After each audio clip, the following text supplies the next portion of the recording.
Hi, my name is Emmy Peck. Welcome to the show. Not many visitors to Detroit and not many residents of the Metro Detroit area are aware that the Detroit Institute of Arts has not only an encyclopedic collection of art, but has the most extensive and longest-standing collection of African American art in the country. The DIA and the many art lovers in the city and environs have been collecting African American art from the many local artists and followed them throughout their careers. The DIA is also famous for having the only exclusively dedicated galleries for African American art among all the U.S. museums, and the only curatorial department led by curator Valerie J. Mercer, named the General Motors Center for African American Art. Salvador Soler Pons, director, president, and chief executive officer, soon after accepting his new position at the DIA, launched an effort to increase the museum's collection of African American art. He found the city rich in African American artists. As the fact of his interest and the idea of his plan spread, he soon found groups of collectors of African American art, some of whom knew and met with the artists. The cooperation of Dr. Soler Pons received from the collectors and the artists was quick and enthusiastic. Now, organized groups meet regularly to discuss and exchange ideas. This new special exhibit, organized by the DIA, Detroit Collects, selection of African American art from private collections, is the first unique exhibit of its kind. From 19 private collections, about 60 pieces of art featuring paintings, sculptures, collages, and photographs amaze the visitors. The time of African American art is being accepted and celebrated in famous museums such as the DIA has finally arrived. The collectors, who knew for a long time the beauty and value of this art, are saluted for their wisdom, for accepting the artists strictly for their talents long before they were recognized by the art world. The visitors can enjoy art by some familiar, famous artists such as Romare Barden and Jacob Lawrence, and learn new names such as Nick Cave of the fabulous mixed media Sound Suit, or Leroy Foster's The Hero, looking like a real hero. The exhibit is on view until March 15th, 2020. Be amazed. Good morning, everyone. We're going to start with our remarks on the celebratory day when we open this very important exhibition, Detroit Collects, selections of African American art from private collections in Detroit. This is an exhibition that I was very, very keen to happen in the museum, and how it was generated, how it was created is what I believe a great story of the DIA. A number of years ago, when I became director and my wife and I moved downtown, we started to go to events in the city, to art openings, and start to get to know our local artists and also our local collectors. And we end up going one Monday evening to an event organized by the Detroit Fine Arts Breakfast Club. It really reminded me, when I was there, the artist galleries that happened in Spain in the 19th century and early 20th century were called tertulias, and those would happen after lunch, and they would go for hours. And those were the engine of the culture of the time in Spain. And it was very, very similar what I found in Detroit at Noni's Diner that evening.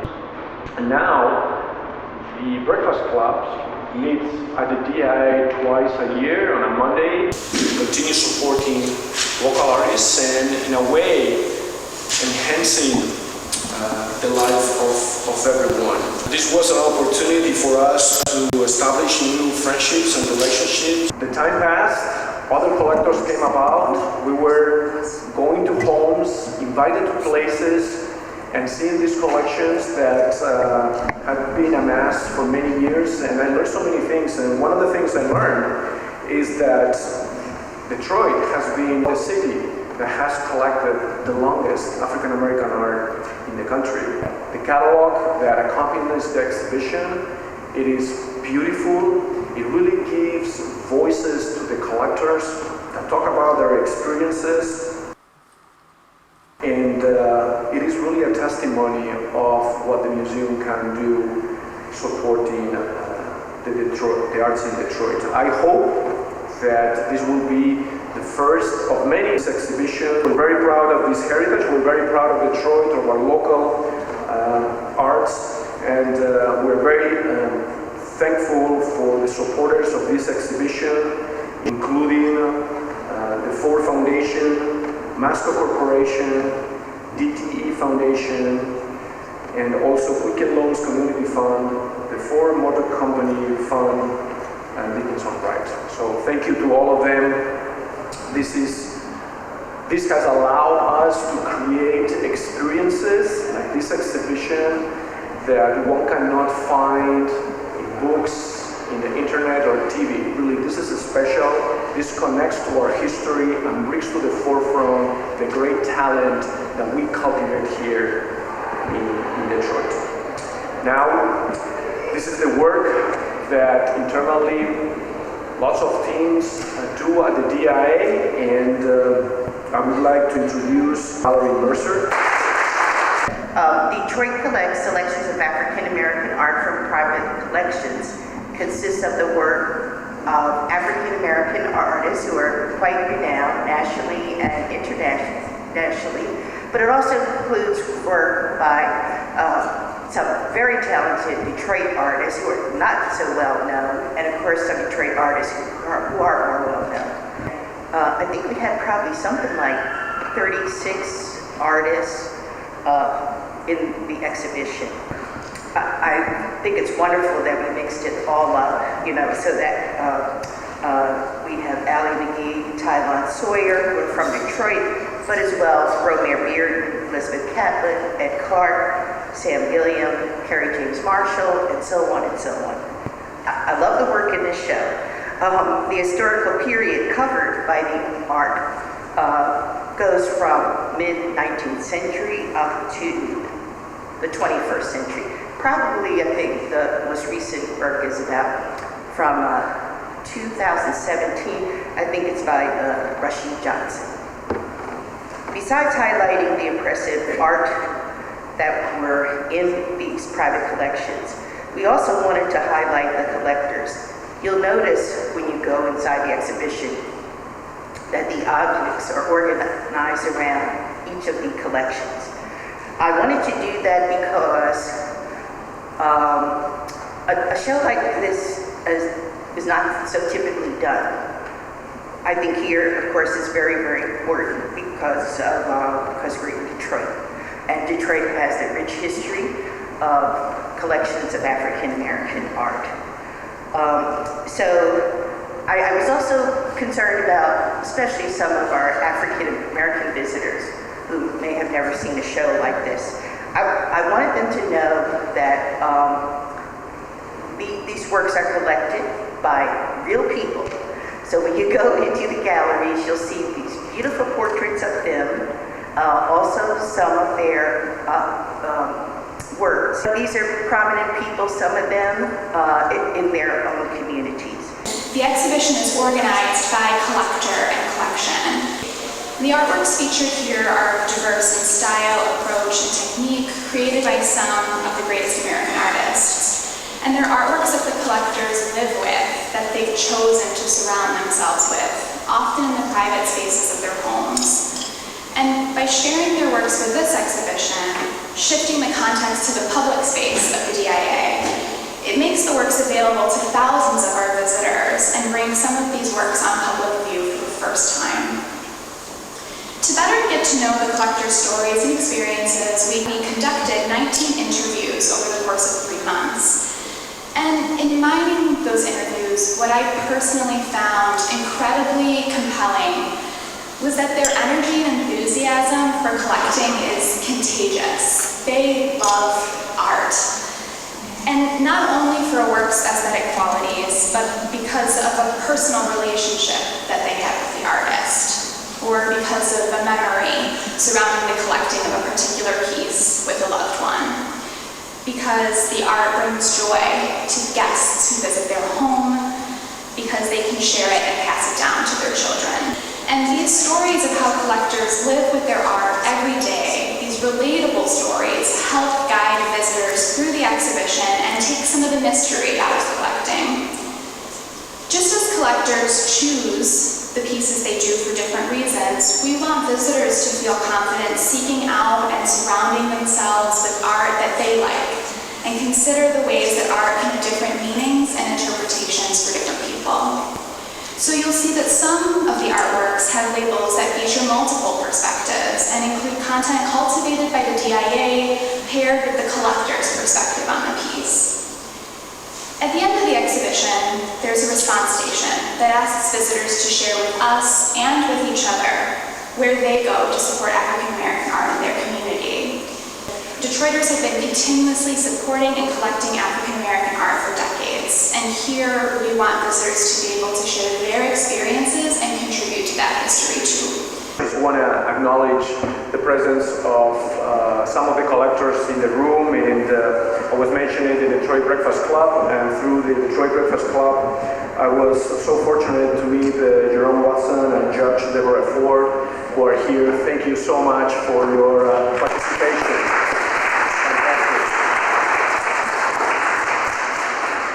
Rhonda Welborn, who was a board member of the DIA, and she was also chair of the Governance and Nominating Committee, and I had the privilege to work with her in fantastic projects. Was very helpful with the show as well.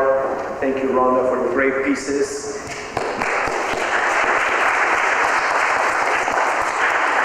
And it was through Rhonda that I had the privilege to meet Deborah Copeland.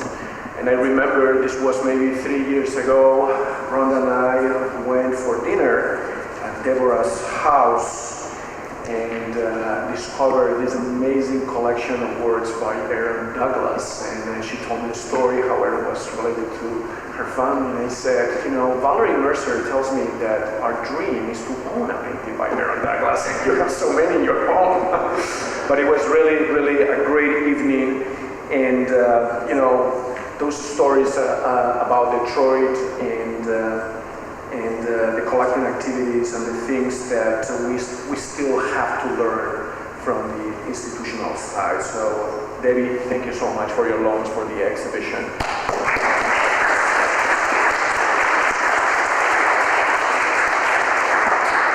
Who doesn't know Nettie Seabrooks in our community? She's been involved for so many years with the DI and had an extraordinary career in the automotive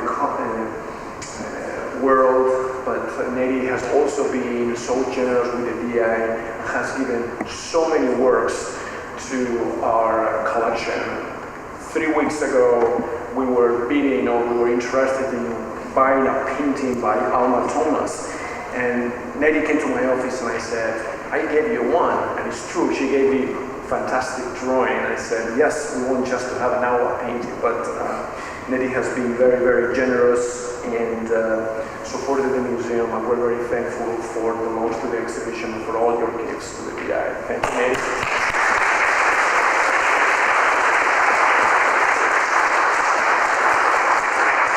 Last but not least, I see here Joey and Alan Nachman. And the first thing that you see when you come into the exhibition is their fantastic Nick Cave, which is really a masterpiece by the artists who have worked, studied in Cranbrook.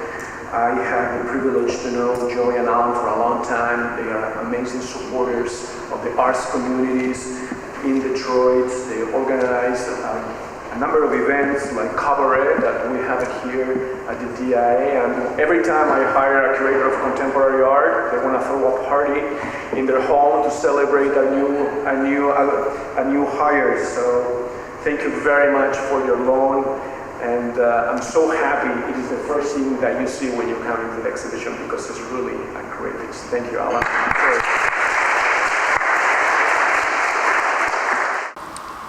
Detroit Collects is a collection of highlights of the Metro Detroit region's diverse community of art collectors. All of the collectors are from the Detroit area. Many of the artists are native Detroiters and have been here a long time. And the collectors who have loaned their pieces to this collection, some of these pieces the public has never seen before. And so we are going to go through the collection now, and this exhibit is very personal and very Detroit, and I think it's very, very special. I think you'll enjoy it. Walter and Linda Evans, the first collector spotlight. Walter Evans is a DIA Emeritus board member, and he's a retired surgeon, and he and his wife Linda have been collecting art by African Americans for many years. And Walter says that culture defines a people and art is a significant part of that definition. And they have amassed a very large collection of African American art that traveled to over 50 museums, and we're going to see some of their pieces right now. So the first two paintings in this gallery are the oldest paintings in this exhibition. And they date way back to the 1800s, two very, very famous artists, both of which are, DIA has paintings by both of these artists. The painting on the left is called Flight of the Eagle, and it is by Robert Duncanson, who became the first African American to be known nationally and internationally. He actually lived in Michigan. He traveled between Detroit and Michigan and Ohio. He was known for his sweeping landscapes. The next one is done by Edward Bannister. And again, these were both done in the 1800s. And he was known for his pastoral scenes. Again, beautiful landscapes, but he always had animals and sometimes people in them. And back in the 1800s, people of color were not accepted into U.S. art schools, so a lot of them learned their trade by looking at art by Europeans and European Americans. Okay, the next painting is called The Plotters by Archibald Motley Jr. This is in 1933. And here we have African American men gathered around a table. They're diverse. They have distinct clothing, gestures, and different skin tones. So he's talking about diversity among African American people. They're leaning in toward each other, which, they're plotting something. And we can see cigarettes and a boxing painting in the background. And one of the first art institutes to accept people of color was the Institute of Art in Chicago, and he attended there. He was one of the first African American students at this art school in Chicago. And this is A Summer Star from 1982 by Romare Bearden, the very, very famous African American artist who was known for his colorful collages. This is a collage. It's an interior. This is out in North Carolina where he grew up. And this is an example of his mature work. He did this towards the end of his life. The candle and the shooting star may represent the passage of time, we're not sure, but he's known for his collages with very colorful cutouts, and very, very well known. And the DIA has several things by Romare Bearden. Okay, the next collector is Deborah Copeland and her husband, and she attended Fisk University and Atlanta University, and she and her husband have been collecting for a long time. Their daughter is Lauren Namdi, and Mr. Namdi has an art gallery here 2 blocks south of the DIA. And she says, finally, these African American artists are getting recognition. They are as important and have had as much impact on the art world as Andy Warhol or Picasso. And so that's sort of the way all these collectors are thinking. These 2 paintings are by Aaron Douglas, another very well-known African American. And Deborah Copeland is related to him. And these are studies that he made for murals that he painted in her aunt's house in Wilmington, Delaware. The first one is a Haitian scene. Up here with the people walking with the baskets on their heads, and he has similar styles here. The second one has 2 figures, or 3, looking at a pyramid, a sphinx, and a cogwheel. And one of his styles is having concentric circles and muted colors, and the circles are always radiating outward out of the painting. Next collector, Lorna Thomas, is a 9th generation Detroiter who has been collecting African American art for 40 years. She currently serves as chairman of the board of directors of the Detroit Medical Center Foundation. She said, I think I'm the luckiest person in the world. I feel very blessed to have all these beautiful pieces around me and get to live with them every day. This is an abstract landscape painting by Richard Mayhew. It's just the essence of a landscape. He uses bold swaths of orange, purple, and green to express a very vibrant landscape, very abstract. These 2 paintings are the younger brother of the artist, Tylon Sawyer, and the upper one is his brother when he was 9 years old, and he calls that the child, day, and the bottom one is the child, night, and he painted that 4 years later. He's using very soft colors, and he talks about the transition from day to night representing the passage of time and his brother's growth. So very, very beautiful soft paintings of his brother. Okay, now the collectors are Marianne and Eugene Gargaro. Marianne has served in leadership roles on numerous committees at the DIA, and Eugene has been chair of the DIA Board of Directors since 2002. And they say they collect art because it enriches their life, it gives them new ideas, and introduces them to new people, places, and thoughts. This painting is called Greenwich Village by Buford Delaney, and it is from his highly regarded Green Street series. It's illuminated streets of New York's Greenwich Village, where he lived for a time. And we see very thick applications of bright colors, red, yellow, green, and blue. And Delaney's positive feelings about the village, known as a haven for writers, musicians, and artists, influenced the way that he depicted this scene. And I think it's very interesting that there are no people. This is all about the place itself. Okay, Joy and Alan Nachman grew up in Detroit and have collected art since the 1960s. Joy is a psychotherapist, and Alan is an attorney and real estate investor. The piece of art that they have chosen to loan to this exhibit is very sculptural. And Joy says there's something more dynamic about a 3-dimensional piece of art. And that's how we started our collection, with ceramics, wood, and silver vessels.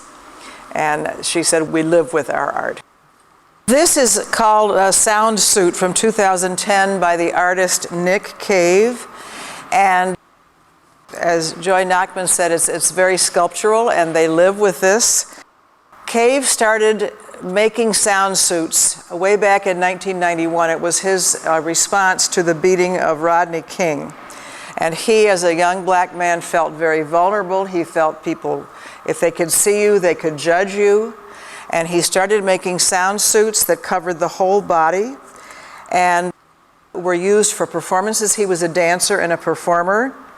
And he was able to be completely covered up so no one could see his identity, his race, his age. And he felt very protected. It allowed him to have freedom and self-expression. He's made over 500 sound suits, and this one is not meant to be worn. The original sound suits that are used, the sound suits that he has made for dances, have bells and items sewn on them that make noise when the performer moves. And this is very different. This is a mannequin with a leotard on it, and then these incredible flowers made of sequins and all sorts of different kinds of materials have been sewed onto the leotard, and that headdress lifts completely off. And so you can tell very easily this is not one of the ones that is used for movement. Cave is the professor of fashion, body, and garment at the School of the Art Institute of Chicago, and he also attended art school there. And for a brief while, he was at Cranbrook, and so that's his Detroit connection. Okay, the next collector is our very own Nettie Seabrooks. She's executive advisor to the DIA board chairman, previously was the DIA's chief operating officer. She was the first African-American woman executive at General Motors. She was deputy mayor, chief of staff, and chief operating officer with Detroit Mayor Dennis Archer.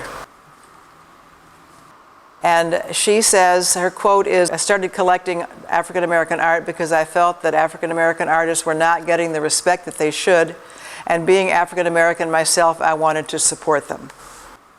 This is called All Blues by Allie McGee, who is a very well-known Detroit artist, done in 2008. And we see layers of acrylic and enamel paint, layers of blue, colors and shapes, and some very thick to give it a feeling of depth.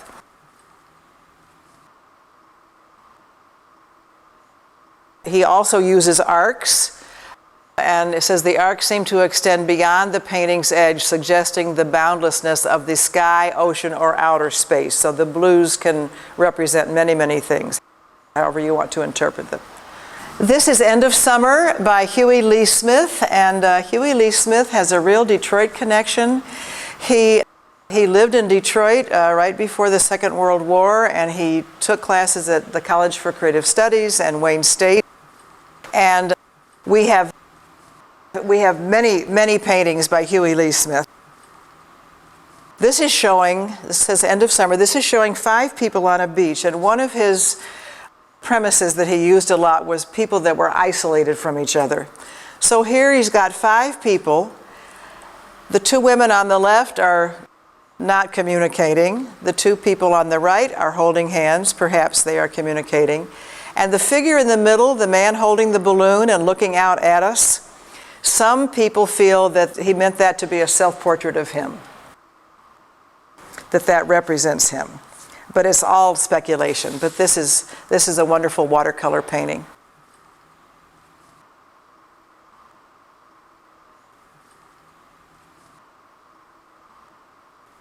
Karen and Kevin Johnson are the next collectors. Karen is an engineering group major at General Motors, and Kevin is director of events and sales at the Michigan Minority Supplier Development Council. And they started collecting because of, Karen says, because of her mother.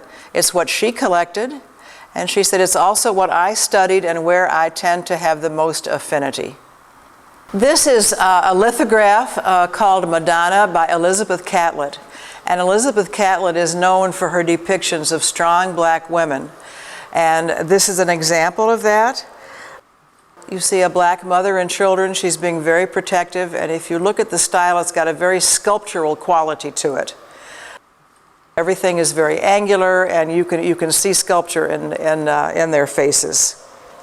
And she was influenced by African sculpture, among other things. This is called Contemplation by Jacob Lawrence, and he is known for his series of famous Americans, such as Harriet Tubman and Frederick Douglass. He became famous with his Migration series, and he was the first nationally known African American artist at the young age of 94. This is depicting Toussaint Louverture, who got the French out of Haiti, and you can see him there. He's studying, he's reading by candlelight.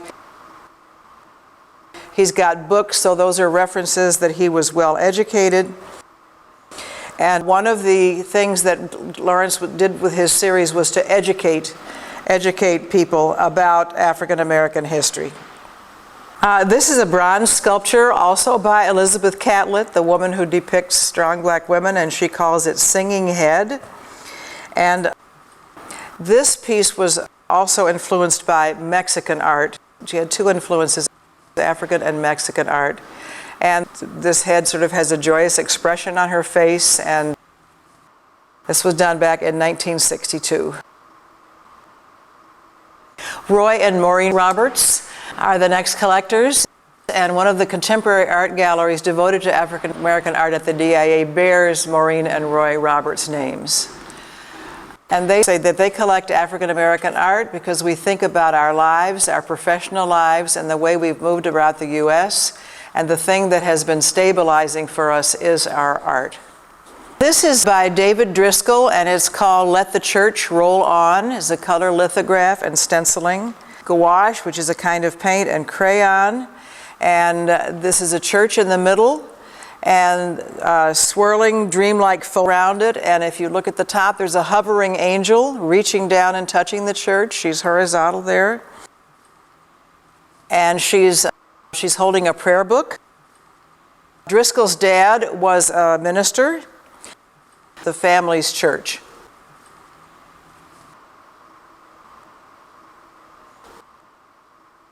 So this is by Alvin Loving, a longtime native Detroit painter, and we'll see several of his things in here.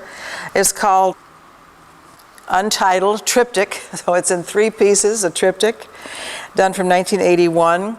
And you can just see he loves bright colors and he loves designs, and this is filled with white dots like snow. And then the curves are painted with thicker paint on top of the background and dots, and so it gives you a sense of depth. And so we have form and color and shape and a sense of depth. Very, very bright, feel-good painting.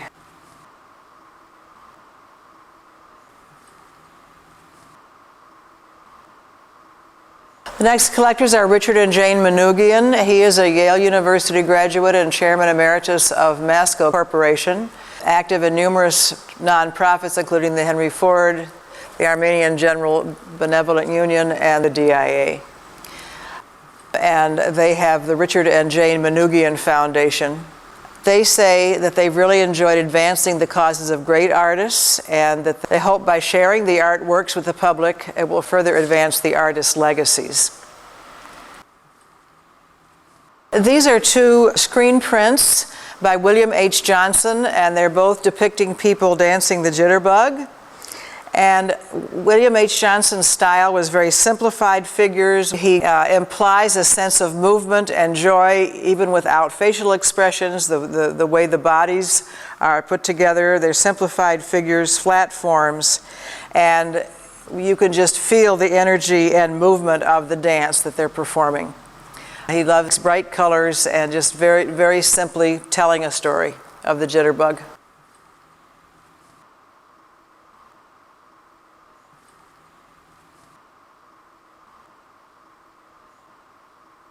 This is a wonderful, huge sculpture by Richard Hunt called Flintlock Fantasy. It's supposed to represent a flintlock firearm.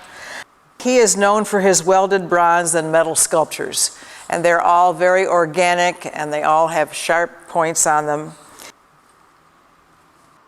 And he says he combines organic and mechanical forms. And this is pretty dramatic. David and Linda Whitaker are lifelong Detroiters who have collected art for more than 20 years. He's an attorney and she's an education specialist from Wayne State.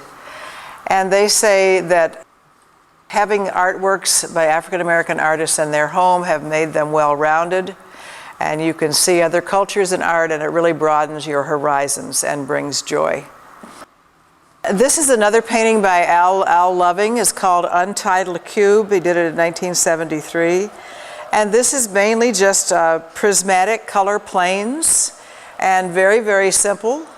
This is by an artist called Macharia, and it's called From Speech to Silence. And this is showing people, probably slaves, working in a cotton field. And the From Speech to Silence is because all the people that were working the slaves, they were all from different countries, and they spoke different languages, and so they couldn't communicate with each other, and that's when they started singing and using body language. And you can just see them working in the cotton fields. That's where the title comes from Speech to Silence. This is by a young man named Mario Moore who grew up in Detroit. And the title is Mom Says I'm Her Son. And son is spelled S-U-N, so it's a play on words. The son, and she's holding a picture of her son, probably when he graduated from kindergarten or something. This is his mother, Sabrina Nelson, and she is also an artist and is painted on copper. It's absolutely beautiful. She is an untitled triptych, so it's in 3 pieces, a triptych, done from 1981. And you can just see he loves bright colors and he loves designs, and this is filled with white dots like snow. And then the curves are painted with thicker paint on top of the background and dots, and so it gives you a sense of depth. And so we have form and color and shape and a sense of depth. Very, very bright, feel-good painting. The historic technique, one of the artists of which was Bruegel. So an ancient technique, and I've seen several of his works on copper. So this is Mario Moore. This is called Stomp It Down by Erin Henderson. And this figure is a performer, and she's singing, she might be screaming, and we feel as if she's coming out into our space. And the frame is very, very interesting. It's found wood, and she is singing a spiritual, and the spirituals defined the acts of defiant and self-expression. And the title, Stomp It Down, refers to injustices that were hoped to be eradicated once the slaves got freedom. So she's being very, very vigorous and forceful with her words. I have Jerome Watson and Deborah Ford are the next collectors. Jerome Watson is a lawyer in the Metro Detroit area, and Deborah Ford is a judge in the 36th District Court. They are asked, what do you look for in an artwork? And they say, at first we bought anything we liked, now we also consider whether the work of art is really well done. But they also say that showcasing artists that were underrepresented, undervalued, and underappreciated is what got us started in our collection. This is a painting by Huey Lee Smith, who we saw in the beach scene, his painting. This is called Girl Fleeing. And again, you have that sense of isolation and separateness. This is very enigmatic. We see what look like buildings on the top of the hill, and she's down at the edge of the cliff, and she's obviously running from something. Her hair is blowing, and it's very enigmatic. Where is she going? What are the buildings? What is the significance? We don't know.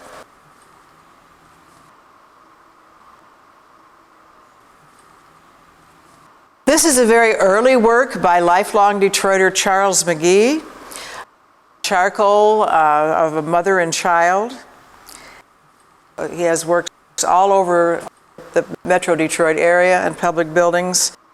He's made a significant impact in the African American art community in Detroit, and he's won many honors, and his name is like a household word here. And he's 95 years old now, and he's still creating art. Darnell and Shirley Kegler, been married for 50 years and have been collecting art for most of that time. He is a dentist and she is a lawyer. And they say their collection has impacted their family because it solidified their family's self-identity and made their kids and our whole family very proud of their culture and contribution to the world. This is a lovely painting by Walter Williams Jr. It's called Children at Play. And it's all about the innocence of childhood, soft muted colors, and I think they're playing with Tinker Toys. I think they might be in the kindergarten. And Shirley said that they bought this. This was one of their very first acquisitions, and they bought this when their children were very small, and they wanted their children to see people that looked like them in art. And all the while their family was growing up, this was above their dining room table. So this is very, very meaningful to the Keglers.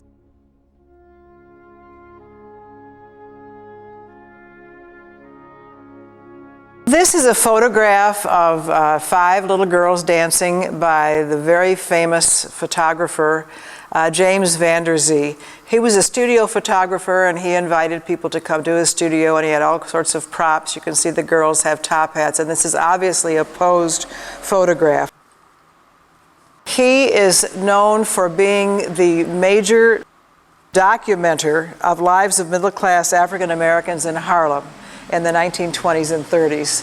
And it is said that without his work, there would have been no good record of what people were like back then. And so his name is very well known, James Van Der Zee. This is titled The Hero, and it's by an artist named Leroy Foster. And he is called Detroit's Black Michelangelo, mainly because of his understanding and depiction of human anatomy. Here he has a strong, confident gaze. Look at the way his arms and muscles are depicted, and his chest and his facial features. He's very dignified. And Leroy Foster has a painting at the Douglass branch of the Detroit Public Library of Frederick Douglass. If you want to see something else by him, you can go to the Douglass branch. Very strong portrait. Cleety Collins Taylor is a lifelong Detroit resident and a retired educator from the Detroit Public Schools. She is a collector and an artist and a director of the Arts Extended Gallery that has been in operation for over 60 years. And she said her collection, she's encouraging the understanding and appreciation of African American art. This is called Little Paul by an artist named Robert Tomlin. And Cleety, the collector, she commissioned Tomlin to do this. This is a portrait of her grandson when he was 11 years old. And it says, his outfit, a collared shirt and blazer, paired with denim jeans and sneakers, which is untied, that barely reach the floor, reflect the transitional moment of adolescence. So he's, in between adolescence with the younger part, the jeans and the sneakers, and the older part, a suit. So adulthood has not yet reached. This is by an artist named Jimmy Claybrooks, and it's simply called Girl with Bicycle. And here, again, we don't know quite what's going on. We can interpret it any way we want to. The young girl is sitting here on the ground, holding her balloon. Her bicycle has fallen over. We don't know if she fell off. She doesn't look hurt. She doesn't look concerned. As a shadow, she's sitting there thinking and deciding what to do next. It's a very, very sweet painting with beautiful pastel colors. Shirley Woodson is a Detroit-based artist and educator, graduating from Wayne State and going to the Art Institute of Chicago. And she was an art educator and administrator for Detroit Public Schools and Highland Park School District for over 30 years. And she says what she looks for in an artwork, she selects works that she can learn from. She said, I need to have that. That's something that I want to return to many times. This is a photograph by Carrie Mae Weems, who is known for her wonderful photography. And we see 4 very confident young African American girls outside lying on the grass in nice clothes. And she was inspired by Manet. The title of this is after Edouard Manet, who is known for many of his portraits of people out in the field or the grass, especially his large luncheon on the grass. which is one of his most famous paintings. Joanne and Harold Braggs are lifelong Detroiters. They're both retired from the medical field. Harold co-founded the Detroit Fine Arts Breakfast Club, a weekly convening of artists and collectors. And they say we both developed an interest in art at an early age that carried over into adulthood. We have been collecting seriously only since about 2008. This is an untitled abstract work by Herbert Gentry. We can see active brush marks, color, shapes, forms, loose drawings, some figures. Again, it's open to interpretation. That's one thing about abstract art, you can interpret it any way you want to. But I think the colors are very strong and the brush strokes are very strong in this painting. This is a painting by Clementine Hunter called Picking Cotton. It's oil on board. And she was a very interesting person. She lived on a plantation. She was a sharecropper. And she worked hard all day, maybe picking cotton like this. And at night, she was a self-taught painter. And she painted on any surface she could find, a plank, a board, anything that she could find. She depicted everyday life. And in her lifetime, she painted over 4,000 paintings, and she lived till the age of 102.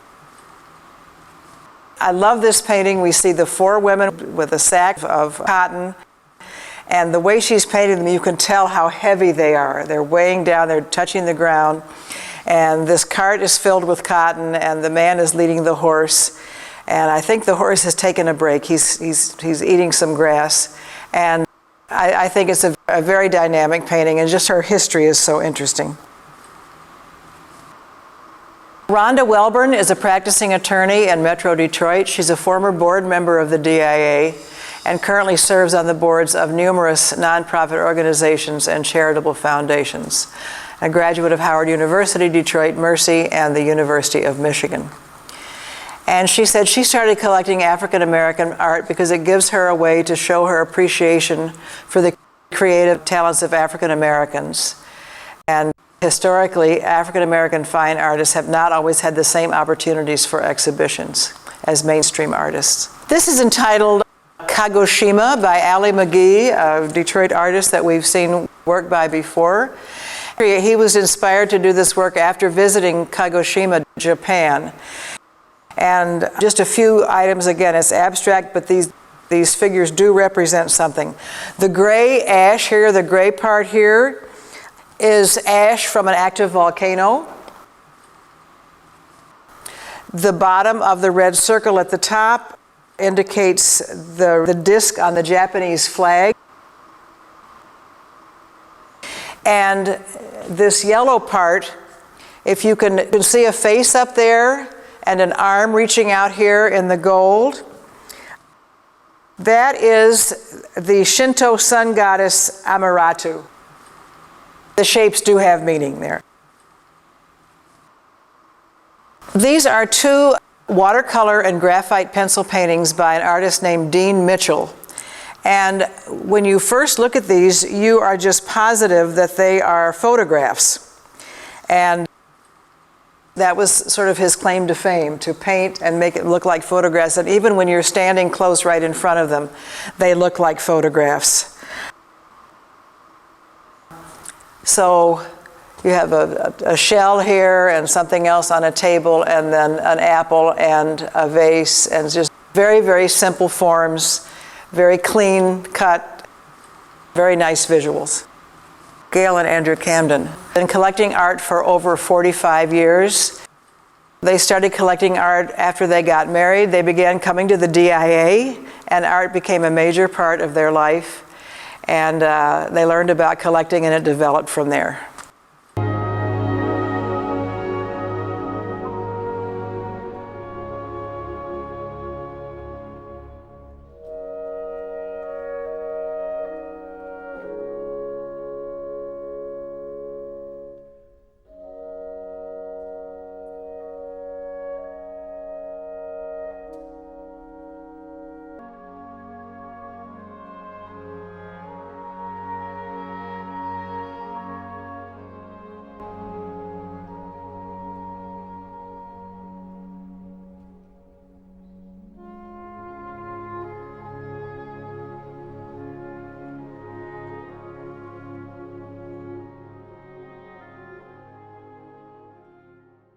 Robert and Catherine Jacobs.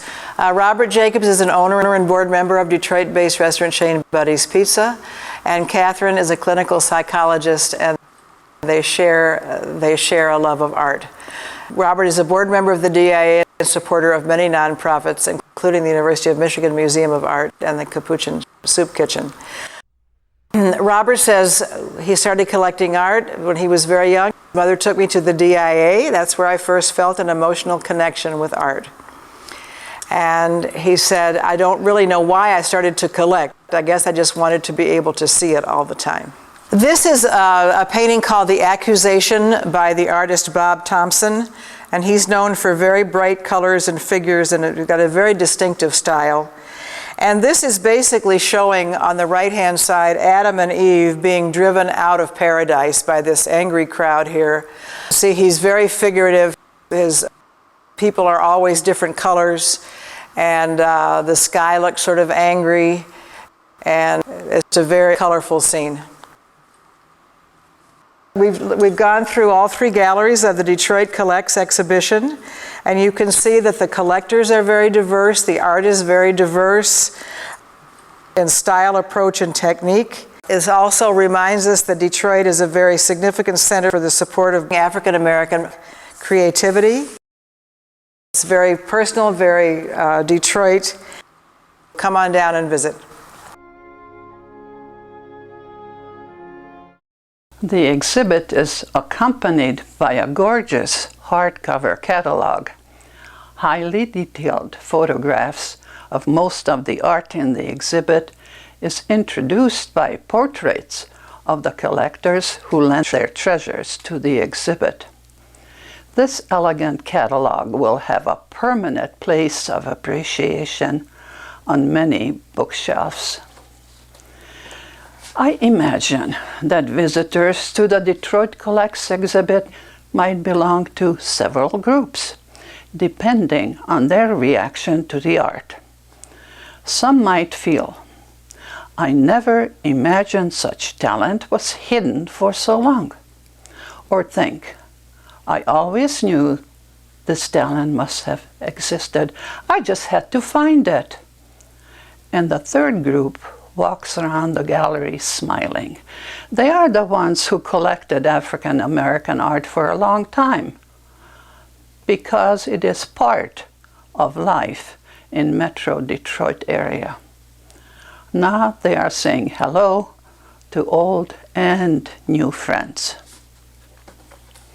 We are human, and most of us can learn something new every day. And learning something new about talent and art is a gift. We owe thanks for this gift to the artist, the collectors, and the DIA. The exhibit Detroit Collects is on view until March 15, 2020. The DIA is open Tuesday through Thursday, 9 a.m. to 4 p.m., Friday, 9 a.m. to 10 p.m., Saturday and Sunday, 10 a.m. to 5 p.m., and closed on Monday. The DIA's webpage is www.dia.org or call 313-833-7900. So come and visit one of America's great museums.